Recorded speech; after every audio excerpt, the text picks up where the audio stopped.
Para pendengar radio yang saya kasih dalam Tuhan kita Yesus Kristus, Shalom. Ini dengan Pendeta Rainer Schoenemann. Pada saat ini kita bersama-sama akan merenungkan tema sabar dalam penantian. Sabar dalam penantian. Kita membaca dari Yakobus pasal 5 ayat 7 sampai 11. Yakobus pasal 5 ayat 7 sampai 11. Bersabar dalam penderitaan. Karena itu, saudara-saudara, bersabarlah sampai kepada kedatangan Tuhan. Sesungguhnya petani menantikan hasil yang berharga dari tanahnya, dan ia sabar sampai telah turun hujan musim gugur dan hujan musim semi. Kamu juga harus bersabar dan harus meneguhkan hatimu, karena kedatangan Tuhan sudah dekat. Saudara-saudara, janganlah kamu bersungut-sungut dan saling mempersalahkan, supaya kamu jangan dihukum. Sesungguhnya hakim telah berdiri di ambang pintu.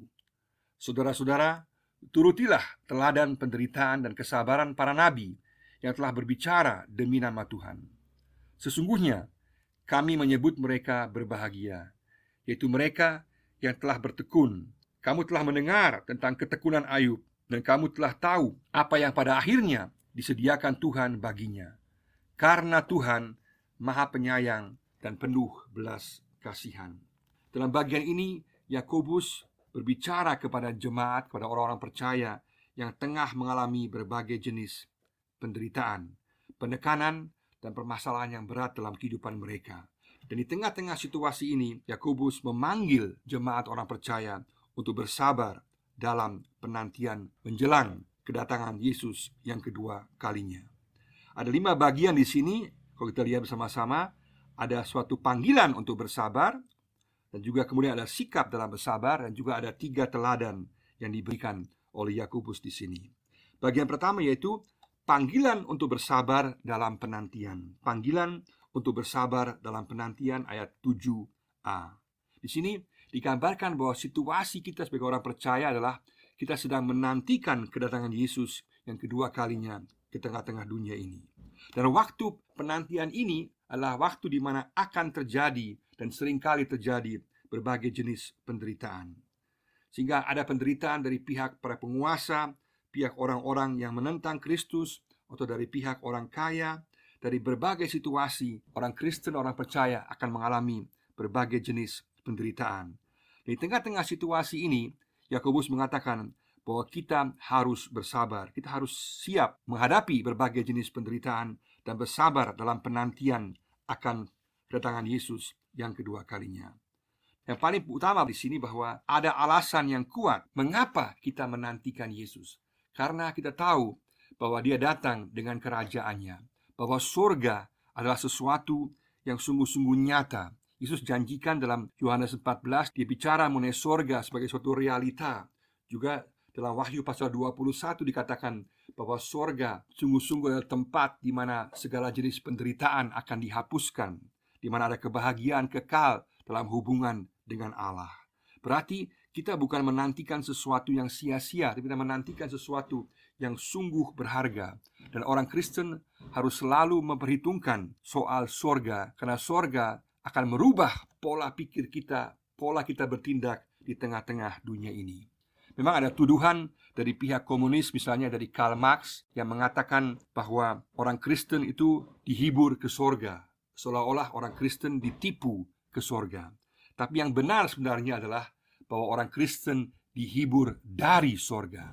Kita dihibur dari surga karena kita tahu surga merupakan sebuah realita, dan surga dengan segala penghiburannya, kekuatannya akan menghibur kita dengan Roh Kudus di tengah-tengah situasi penderitaan yang sedang kita alami saat ini. Sehingga dengan memikirkan surga, dengan menantikan dalam kesabaran akan surga, akan kedatangan Yesus yang kedua kalinya, maka kita berada dalam sikap yang benar sesuai dengan kehendak Tuhan. Dan situasi ini kita akan mengalami berbagai jenis penderitaan, tetapi kita boleh tahu bahwa kalau kita bersabar, maka kita akan mendapatkan hasil yang luar biasa, kekekalan dan juga kekayaan surgawi yang luar biasa. Di sini istilah yang digunakan untuk kesabaran adalah istilah makrothumia, yaitu kemampuan jangka panjang untuk bertahan di tengah-tengah berbagai kesulitan.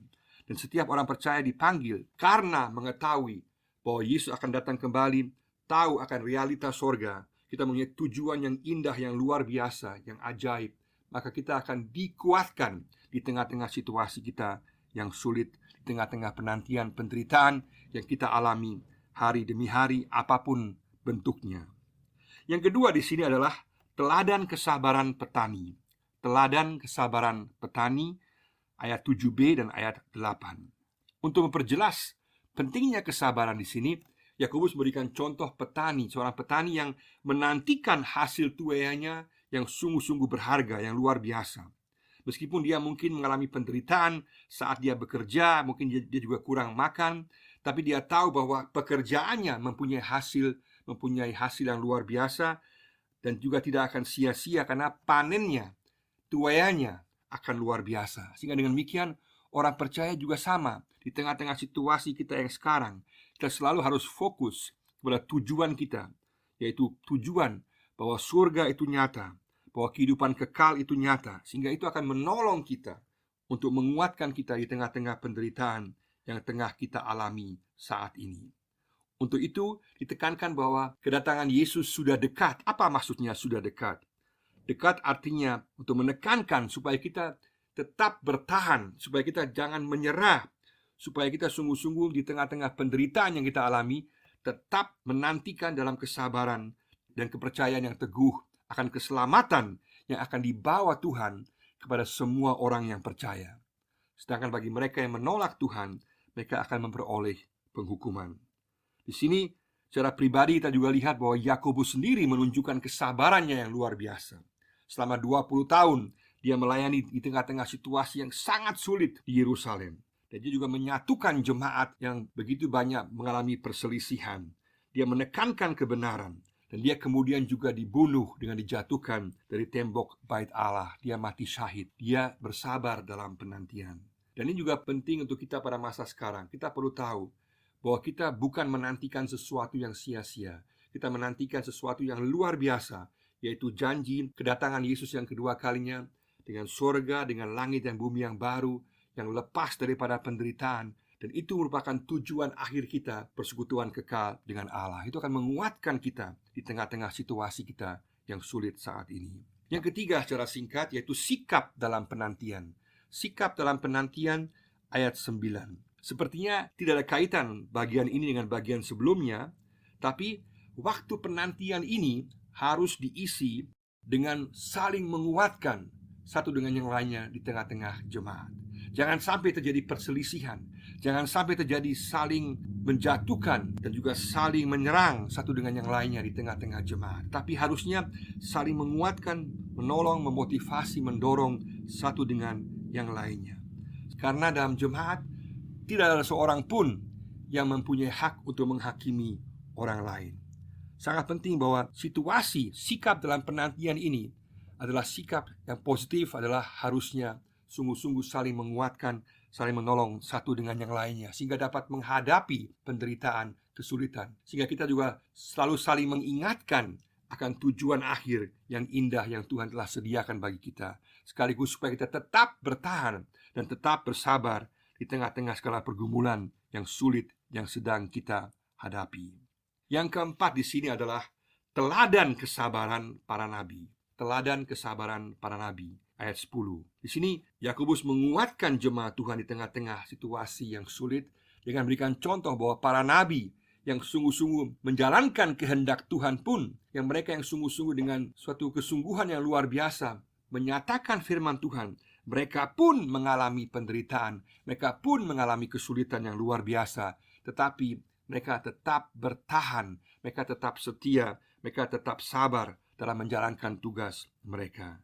Dengan demikian juga sama, waktu penantian ini bukan saja kita isi dengan saling menguatkan satu dengan yang lainnya di tengah-tengah jemaat, memotivasi di tengah-tengah situasi yang sulit, itu sekaligus juga harus diisi secara positif dengan sungguh-sungguh berkarya bagi Tuhan, melayani Tuhan. Sesuai juga dengan Matius pasal 25, kita melayani Tuhan di tengah-tengah waktu penantian.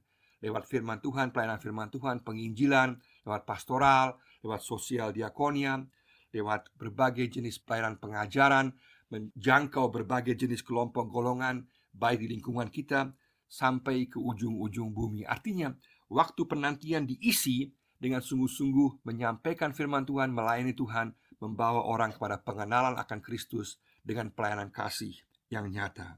Dan di tengah-tengah situasi seperti ini pun, di mana kita lakukan kebaikan sesuai dengan kehendak Tuhan, kita pun juga akan dapat mengalami tantangan, penderitaan yang luar biasa seperti yang dialami oleh para nabi. Tapi mereka disebut sebagai berbahagia karena mereka melakukan kebenaran Tuhan, mereka melakukan kehendak Tuhan. Dan kita pun juga sama dalam sikap penantian kita saat kita melayani Tuhan di tengah-tengah situasi yang sulit. Maka Tuhan juga menjanjikan bahwa kitalah orang-orang yang berbahagia, yang sesuai dengan kehendak Tuhan, yang akan diterima oleh Tuhan. Dan juga ada janji Tuhan di tengah-tengah penderitaan. Juga ada pemeliharaan Tuhan, ada kepedulian Tuhan, ada pertolongan Tuhan di tengah-tengah situasi yang kita hadapi. Kita lihat berbagai nabi juga dapat pertolongan Tuhan yang luar biasa, seperti Elia, Daniel, Yeremia, Yehezkiel, dan lain-lain. Mereka mendapatkan pertolongan yang luar biasa. Meskipun kita juga tahu siapa yang melakukan kebenaran juga dapat mengalami tantangan yang terbesar. Yesus sendiri pun yang melakukan kebenaran, mengatakan kebenaran, akhirnya disalibkan. Tetapi Tuhan menjanjikan bahwa Dia akan memelihara, Dia akan menguatkan kita, menyertai kita di tengah-tengah situasi penderitaan yang sulit. Dan karena para nabi ini tetap setia dan sabar di tengah-tengah penderitaan yang luar biasa, mereka kemudian masuk dalam kelompok deretan pahlawan iman. Yang kelima secara singkat yaitu teladan ketekunan Ayub di ayat 11. Teladan ketekunan Ayub di ayat yang ke-11. Kita lihat di sini Yakobus memberikan contoh yang terakhir, teladan ketekunan dari Ayub yang telah kehilangan segala sesuatu, bahkan kesehatannya, keluarganya, hartanya, dia hilang semuanya. Tetapi dia tidak menyangkal Tuhan dan dia tetap beriman kepada Tuhan. Dan istilah ketekunan yang dipakai di sini adalah kata hipomone.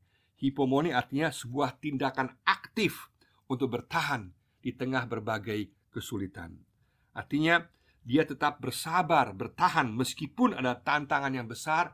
Dia tetap meyakini kebaikan Tuhan meskipun situasi lahiriah, situasi luarnya tidak mendukung, dan bahkan seperti yang mengatakan Tuhan tidak ada, Tuhan tidak baik, Tuhan tidak peduli. Dia tetap mengimani kebaikan Tuhan di tengah-tengah kesulitannya yang luar biasa.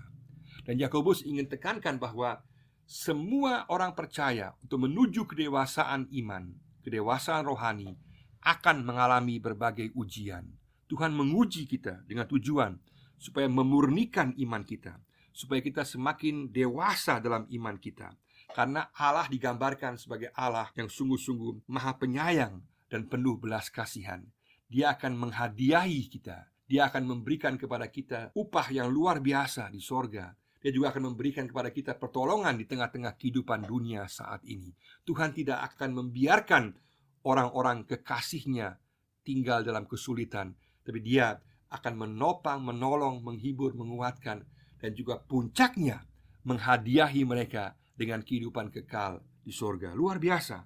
Dengan demikian Ayub menjadi contoh ketekunan. Dia kemudian ditolong oleh Tuhan secara luar biasa. Dia mengalami kebaikan Tuhan yang luar biasa, sehingga penantiannya tidak sia-sia, karena dia tidak meninggalkan Allah. Di tengah-tengah situasi di mana kita mengalami tekanan, penderitaan, iblis akan berusaha untuk menjatuhkan kita, untuk mengatakan Tuhan tidak ada, Tuhan tidak peduli, Tuhan tidak sungguh-sungguh perhatikan kita. Tapi kita harus tetap bertahan melawan pencobaan iblis dan mengatakan bahwa kita tetap yakin akan kebaikan dan janji Tuhan. Tuhan ingin supaya kita memiliki sebuah iman yang murni, bukan iman kontrakan. Iman kontrakan misalnya kita hanya percaya kalau Tuhan buat sesuatu. Itu namanya iman kontrakan. Tuhan mau kita mempunyai iman yang dimensinya jauh lebih tinggi. Dimensi yang murni, itu dimensi kita percaya meskipun secara manusiawi kelihatannya Tuhan tidak peduli, kita mengalami kesulitan dan penderitaan. Kita yakin bahwa Tuhan tetap baik, Tuhan punya tujuan yang baik. Mari sama-sama kita pada hari ini kita sungguh-sungguh belajar dari pengajaran Yakobus ini untuk bersabar dalam penantian. Kita bersabar karena tujuan kita indah, karena sorga itu nyata, karena kedatangan Yesus itu nyata dengan langit dan bumi yang baru. Kita menuju sesuatu yang sangat nyata, pengharapan yang kuat. Kita dihibur dari sorga dengan fakta adanya sorga bagi kita, sehingga menguatkan kita di tengah-tengah situasi penderitaan kita saat ini.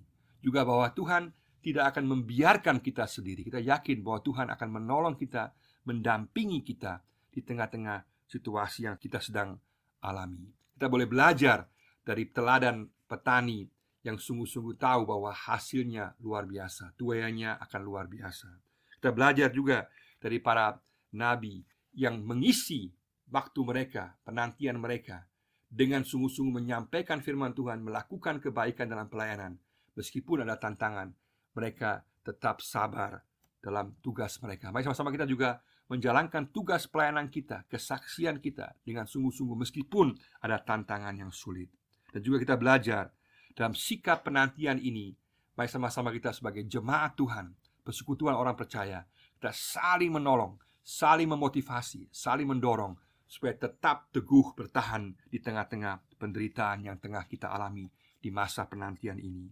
Dan juga kita sungguh-sungguh seperti Ayub, kita tetap meyakini kebaikan Tuhan meskipun situasinya sulit. Kita tetap tekun, tetap percaya bahwa Tuhan baik dan Dia akan membawa segala sesuatu pada tujuannya yang baik, karena janjinya ya dan amin. Mari sama-sama kita mengatakan kepada Tuhan, Tuhan, aku mau bersabar dalam penantian. Berikan aku kesabaran, berikan aku ketekunan untuk tetap melayani Tuhan, tetap percaya pada Tuhan dalam segala situasi kehidupan saya saat ini. Engkau akan menjawab pergumulan saya. Engkau akan menolong saya di tengah-tengah situasi yang sedang saya alami. Dan pada akhirnya, Engkau akan membawa saya pada tujuan yang indah, yang luar biasa, hidup kekal di sorga bersama dengan Engkau. Terima kasih Tuhan Yesus. Katakan, aku mau bertekun, aku mau bersabar dalam penantian, menantikan kedatangan Yesus dan sorga yang pasti menjadi upah, menjadi milik kita kekal selama-lamanya. Tuhan memberkati kita semua. Amin.